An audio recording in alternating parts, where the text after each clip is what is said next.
6:44 ng umaga. Malaking hamon para sa mga LPG stores sa lungsod ng Kawayan ang pagtaas ng presyo ng LPG sa merkado.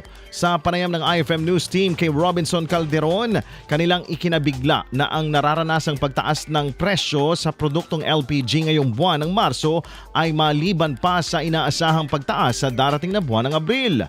Aniya, nasa 1,030 pesos hanggang 1,400 pesos na ang presyo ng isang tangke ng LPG, depende ito sa brand. Dahil sa halos dobleng itinaas sa presyo nito, hamon para sa kanilang mga LPG store owners ang pagdaragdag ng puhunan.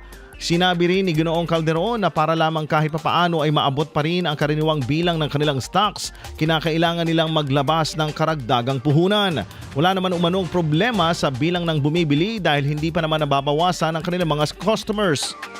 Gayunpaman, sa ngayon ay hindi muna sila magbibigay ng discount sa mga customers nila mula sa mga bakery shops, laundry shops at restaurants. Sa amin bilang LPG store owners, ang epekto talaga nito, ma'am, basically, unang-una dun sa funds namin, sa capital.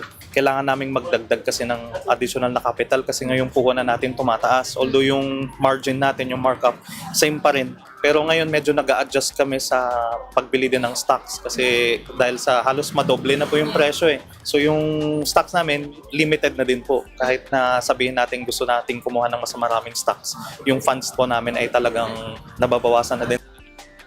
Sa gitna ng nararanasang krisis, pinapaalalahanan din ni Ginoong Robinson ang mga consumer na magtipid sa paggamit ng LPG, lalo na't inaasahan na aabot sa 1,500 pesos o higit pa ang presyo nito ngayong buwan ng Abril. IFM News.